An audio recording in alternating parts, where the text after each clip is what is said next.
Hi, welcome to my speech. Say hi everybody to the camera. And Chris, who's behind there, the cameraman.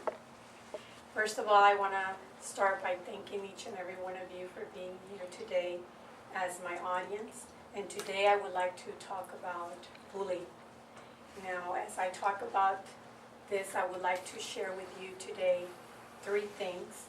And one of them is the effects of bullying, the different types of bullying, and thirdly, hopefully, by the end of my speech, we guys can make a decision or take a correct or right decision the next time that we are confronted with bullying. Now, first of all, I would like to start with defining bullying. And bullying is aggressive behavior that focuses from one person to another by degrading, belittling the person, by calling them demeaning names, or by physically and verbally attacking another person. And I would like to share some of the effects that take place because of bullying. It can cause emotional problems to a person. It can cause social problems as well as psychological problems. And of course, it can cause them physical injuries to that person. And I would like to share today some of the types of bullying. And as I'm sharing with you the different types of bullying, I will be sharing true life stories that took place regarding those certain types of bullying. The first type of bullying that I would like to share with you today is the emotional bullying.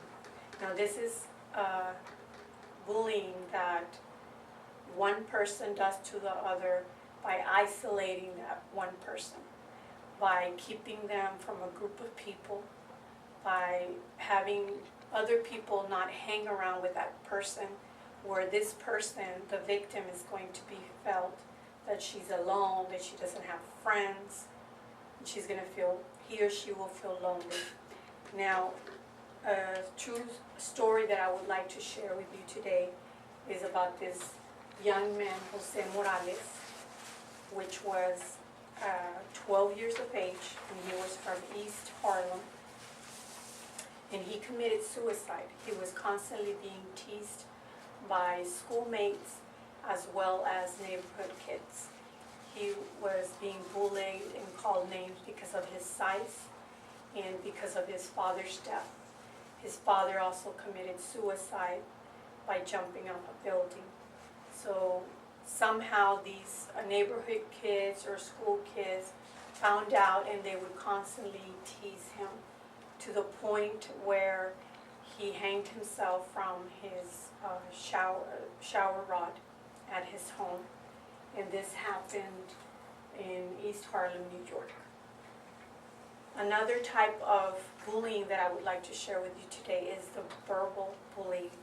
Now, this bullying is when one person calls another person demeaning names, verbally, constantly, repeatedly abuses this other person by calling him demeaning names, by trying to tease him or hurt him by sarcasm, try to humiliate and make this person feel less of a person.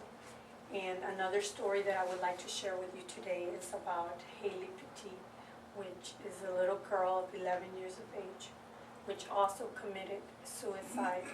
And this recently happened in London, Ohio, in January 27 of this year. And she had an autism, and she was constantly being teased by school and classmates. She used to wear glasses, and her glasses were very thick, so other kids would constantly be making fun of her, to the point where she ended up hanging herself from her closet in her room. Another type of bullying that I would like to share today is the physical bullying. Now, physical bullying is a bullying where physically one person hits, kicks, or shoves another person. And this takes place in the schools, in the neighborhoods. And another real life story that I would like to share with you today is about a young man who was 17 years of age, Tyler Lee Long, from Chatsworth, Georgia, who commits suicide on October the 17th of 2009. Now this little boy also had an autism, and he was constantly being made fun of. This is the type of little boy that when the teacher was talking during the classroom and other teens were talking, he would turn around and he would tell these teens that they needed to be quiet, that they needed to follow the rules. And because of this, he was constantly being called names. He was constantly being shoved into lockers and being kicked. And in October of 2009, he took his life by hanging himself as well from his house basement. And now that technology has advanced, I would like to share another type of bullying that has been added recently to the list, which is cyberbullying. Now this bullying takes place via text or the internet. And a real life story that I would like to share with you that really touched me was about this 15-year-old girl who also committed suicide, Amanda Todd. And she was from British Columbia, and took her life on October of 2012. This little girl somehow, when she was in 7th grade, started meeting people on the internet and met someone that kept telling her how pretty she was, and somehow he convinced her to pose topless. And for 2 years this person constantly blackmailed her and tried to convince to post nude. If not, he was going to show this post of her to her friends via internet or by text. Now, she ended up committing suicide also by hanging herself, because for 2 years she felt alone. This man posted this picture on the internet, and through text somehow emailed it through text to some of her classmates, which constantly bullied her, made fun of her, called her demeaning names, to the point where she made a video on YouTube talking about expressing herself, how she felt, how lonely she felt, how ashamed she felt, and she ended up taking her life. Now, I would like to share with you adults and teenagers that this exists in our schools, in our neighborhoods, and I would like to